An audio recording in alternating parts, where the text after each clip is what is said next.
যারা সারাদিন রোদের পুড়ে আপনাদের জন্য কাজ করে তারা কি এটা প্রাপ্য? আবার মিউচুয়ালের উসিলায় গায়ে হাত দিতে আসে, কত বড় নির্লজ্জ! এখানে কমিডিয়ান চিকন আলী সহ আরো অনেকেই মিউচুয়াল করতে চাইছে। কেন মিউচুয়াল করব? আপনারা হামলা করবেন, আপনারা অশোভন আচরণ করবেন, আর আমরা মিউচুয়াল করব আপনাদের সাথে? আবার মিউচুয়ালের উদ্দেশ্যে গায়ে হাত দিতে আসেন? লজ্জা করে না? কাপুরুষের মতো আচরণ করেন।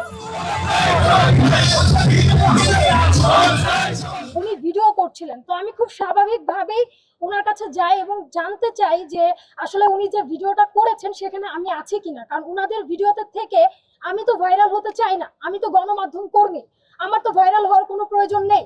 ওনারা ভিউর নেশায় ভাইরাল করবে আমাকে, আমি তো সেটা মেনে নিতে পারি না। আমি একজন নারী, আমার ফ্যামিলি আছে। তো সেই জায়গা থেকে আমি যখন ওনার সঙ্গে কথা বলতে যাই, উনি প্রথমেই খুব মানে অ্যাগ্রেসিভ আচরণ করেন এবং উনি যে নোংরা কথাটা বলেছেন সেটা আসলে মানে নেওয়ার মতো না। উনি বলেছেন এফডিসির মেয়েরা কাপড় খুলে নাচতে পারে, সেটার ফুটেজ নেওয়া যায়, আর কেন আমার ফুটেজ ওনারা নিতে পারবে না? এফডিসির মেয়েরা যদি কাপড় খুলে নাচে সেটা তাদের ব্যক্তিগত ব্যাপার, আমার ভিডিও নেওয়ার রাইট তো তাদের নাই উইদাউট মাই পারমিশন। কিন্তু উনি কেন আমার ভিডিও করলো? আমি যখন নরমালি ভদ্রভাবে দেখতে চাইলাম, উনি আমাকে দেখালে পারতেন যে আপু আপনি এই ভিডিওটাতে নাই। উনি সেই আচরণ না করে আমাদেরকে কেন এফডিসিতে ঢুকতে দিয়েছে, আমাদেরকে বের করে দেওয়া হোক, আমাদেরকে যেন কাজ করতে না দেওয়া হয়। এগুলো কি গণমাধ্যম কর্মীদের মানে প্রাপ্য? যারা সারাদিন রোদের পুড়ে আপনাদের জন্য কাজ করে তারা কি এটা প্রাপ্য? আমরা তো আসি আন্তরিকতার সাথে আপনাদের জন্য কাজ করতে। সেই আপনাদের কাছেই যদি আমরা হেনস্থার শিকার হই, আমরা যদি সম্মানটা না পাই, তাহলে কেন আসবো আপনাদের নিউজ করতে? যতক্ষণ পর্যন্ত আমার এবং আমার ভাইদের উপরে যে হামলার করা হয়েছে সেটা দৃষ্টান্তমূলক শাস্তি না হবে, ততক্ষণ পর্যন্ত আর কোনো সংবাদ সংগ্রহ করা হবে না। আমার জন্য যখন সময় টিভির শুভ ভাই এবং রুবেল এগিয়ে যায় যে কেন কি হয়েছে, তারাও ভদ্রভাবে এগিয়েছিল, কিন্তু তাদের উপরে দলবদ্ধভাবে আক্রমণ করা হয়েছে। কিন্তু কেন বারবার গণমাধ্যম কর্মীদের উপর হামলা করাটা কি একটু সহজলভ্য হয়ে গেছে যে সুযোগ চাইলেই গণমাধ্যম কর্মীদের উপর হামলা করা যায়? আর আপনারা নির্লজ্জের মতো সিনিয়র ব্যক্তিগুলো আসতেছেন, কারণগুলো বুঝতেছেন, তারপর নির্লজ্জের মতো হাসতেছেন। কেন আপনাদের মেয়ে নাই?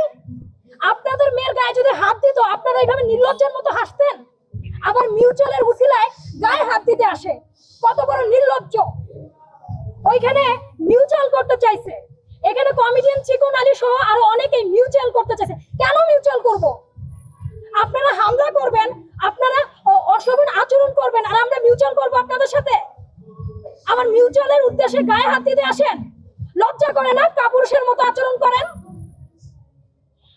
আমি এই ইস্যুর শাস্তি দাবি করছি, গণমাধ্যম কর্মীদের উপর হামলার শিকারের শাস্তি দাবি করছি। ব্রুসলির উপরে, ব্রুসলির সাথে আরো কয়েকজন ছিল যারা মানুষ ডেকে নিয়ে আসছে গণমাধ্যম কর্মীদের পেটাবে, এবং তারা সেই ভিডিওটা বা লাইভ কোনো কিছুই ডিলিট করে নাই।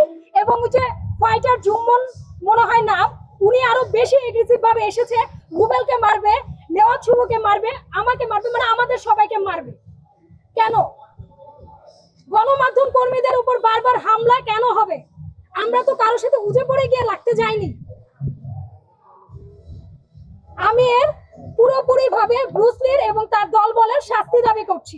যতক্ষণ পর্যন্ত এই শাস্তির ব্যবস্থা না করা হবে, ততক্ষণ পর্যন্ত আমরা গণমাধ্যম কর্মীরা এফডিসির কোনো সংবাদ সংগ্রহ করব না।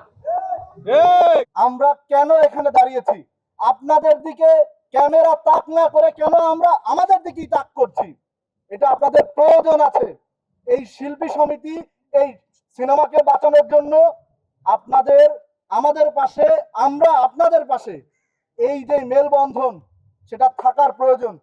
সে কি আসলে কি নেশাগ্রস্ত ছিল কিনা আমরা এই বিষয়টা একটু জানতে চাই তাদের কাছ থেকে। এই যে সামনে নির্বাচন, এই নির্বাচন তো আর কয়েকটা দিনের ভিতরেই হবে। যদি এর ভিতরে সমাধান না হয় তাহলে আমরা নির্বাচনের কোনো নিউজ আমরা দিব না। আমরা যদি আসলে বেঁকে বসি, আপনারা সেই নির্বাচন কিভাবে করেন? ব্রুসলির সঙ্গে আরো বেশ কয়েকজন জড়িত। এরা কারা? এরা এফডিসিতে এই ধরনের সন্ত্রাসীমূলক কর্মকাণ্ড কিভাবে করে? বেশ কয়েকজন প্রথম সারির গণমাধ্যমের কর্মীদের উপর এই ব্রুসলির এগ্রেসিভ আচরণ, সেই সব ভিডিও ফুটেজ আমাদের কাছে আছে।